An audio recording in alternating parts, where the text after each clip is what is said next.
Ezra had been eyeing the Harmony healers for a while, but Brooke's resistance was a thorn in his side.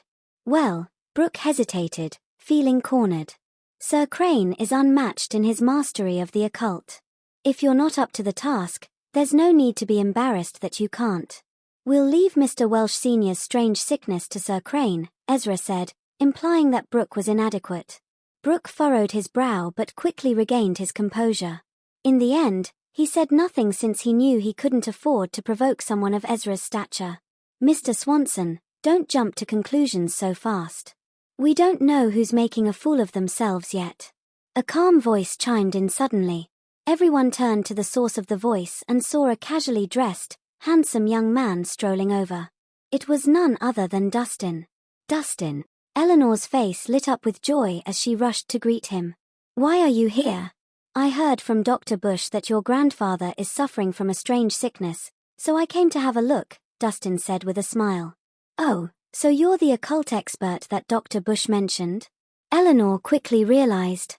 I wouldn't call myself an expert, just someone who knows a bit about occult, Dustin modestly replied. Huh. You know just a little, and yet you're showing off. Aren't you afraid of making a fool of yourself? Ezra sneered. Since the incident at the Imperial Oasis Club the day before, Ezra had held a grudge against Dustin. This resentment prompted him to ask Sheehan for help by involving Theodore. But as Ezra was about to take his revenge, an unexpected crisis hit the Welsh family. Hence, Ezra quickly brought in Theodore to gain their favor. What Ezra didn't expect was Dustin showing up. It ruined his plans now. Look at Mr. Swanson's expression, Dustin said, a sly smile on his lips. It seems like he's not very pleased. How about we continue the game from yesterday? Ezra's temper flared briefly. He wanted to retort, but his concern for his image kept him in check. Dustin dared to provoke Ezra, pushing his patience to the brink. Who is this? Alistair seemed puzzled. Dad, this is Dustin Reese, a doctor who once saved my life. Now, he's a dear friend of mine. Eleanor spoke. She intentionally cast a glance toward Ezra as if bragging. Ezra's brows furrowed as he looked at Dustin bitterly. Ah, so you're Dustin, Alistair said, recognizing Dustin. After all, the recent family event, especially the Dew Balm formula debacle, was still fresh in his mind. Mr. Welsh, I heard that your father is suffering from hysteria. Would you mind if I take a look? Dustin offered with genuine concern. Alistair eyed the young Dustin skeptically. You? He thought, Dr. Bush may have recommended you, but you don't exactly strike me as an expert.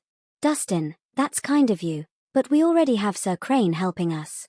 No need for you to trouble yourself, Joanne interjected. Did you hear that? With Sir Crane here, we don't need you, Ezra added with a sneer. Young man, don't play around when a person's life is at stake. It's no time for you to fool around, Theodore warned sternly. Dustin, let it be. Brooke shook his head. He knew that saying anything now wasn't wise. Very well. Since Sir Crane is so confident, I won't insist. Please, go ahead. Dustin gestured, yielding. If Theodore could truly cure Welsh Sr., Dustin was content with that. At least you know your place.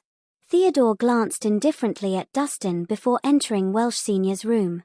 Soon, the others followed suit. They walked quietly and cautiously. What is this? Theodore scanned the room, his brows furrowing in displeasure. Why is Mr. Welsh Sr. tied up? Don't you know this will interfere with treatment? Untie him immediately.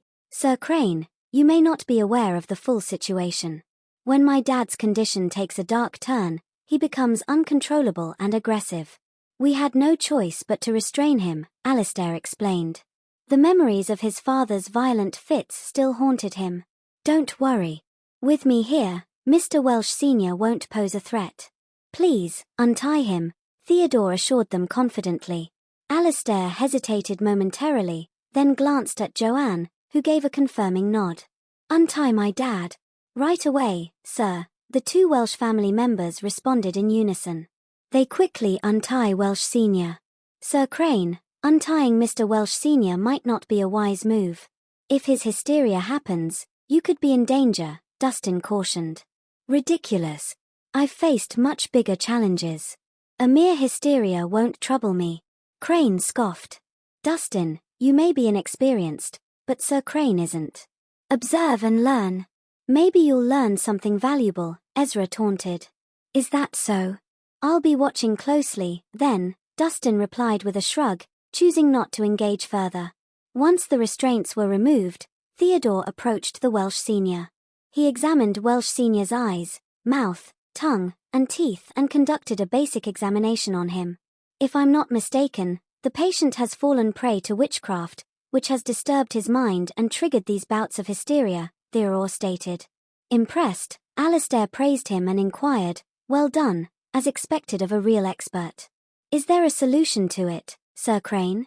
A mere lower-level witchcraft won't pose any challenge. I'll easily dispel it with a talisman, Theodore replied casually. Then, he took out a yellow talisman paper adorned with mysterious symbols from his pouch. Amazing! Alistair exclaimed, his eyes lighting up. Sir Crane, please proceed with the treatment. Afterward, we will reward you handsomely. Of course. Theodore nodded in satisfaction. He teasingly pointed the talisman at Dustin. Young man, pay close attention as I break this malevolent spell. He confidently slapped the yellow talisman paper onto Welsh Senior's forehead. Suddenly, Welsh Senior's body jerked, and he opened his eyes. Oh my God! Mr. Welsh Senior is finally awake.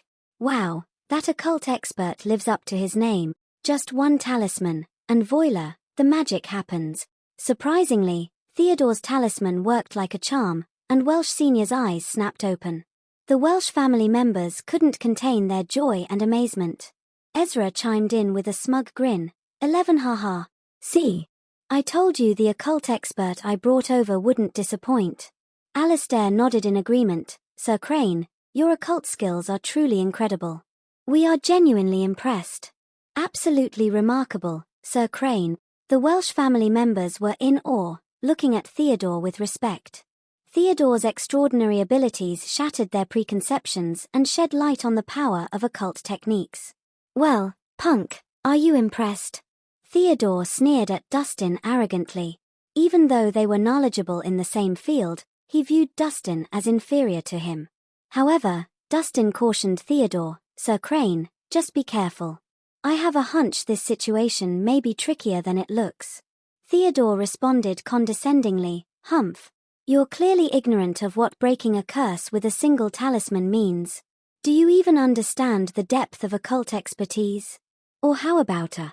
Before he could finish his sentence, Welsh Senior sprang up. He lunged at Theodore, chomping down on his ear, blood spraying from the wound. Theodore howled in agony, his face twisted in pain as blood spilled. With a sinister grin, Welsh Senior continued to bite and chew on Theodore's severed ear. At that moment, Welsh Senior resembled a deranged, bloodthirsty creature. Quick! Get him off me! Theodore shouted. His voice was filled with panic as he struggled to free himself from Welsh Senior. Unfortunately, Welsh Senior's astounding strength kept Theodore in an unrelenting grip. It resembled an octopus trapping its prey, and Theodore couldn't break free. The sudden, horrifying twist of events shocked everyone. They didn't expect Welsh Senior to suddenly attack Theodore so viciously. Furthermore, it seemed that Theodore's talisman had failed. Amidst the chaos, Welsh Senior bit into Theodore's face and ripped off a chunk of flesh. Ah! Theodore's earlier confidence and arrogance vanished as he screamed in agony. What are you all waiting for? Help me shake this lunatic off. Hurry up. Help Sir Crane. Alistair's voice was filled with urgency as he ordered the members of the Welsh family to help Theodore. Despite their best efforts, they couldn't pry Welsh Senior's hands apart. Suddenly, Welsh Senior laughed manically, his eyes filled with fury. He focused on Theodore's neck and lunged to bite again. Get out of the way! At that moment, Dustin sprang into action. He swiftly approached and tapped Welsh Senior's forehead with one finger. Welsh Senior's body shuddered, his eyes closed, and he passed out. Only then did the Welsh family members manage to pry Welsh Senior's hands away and lay him on the bed.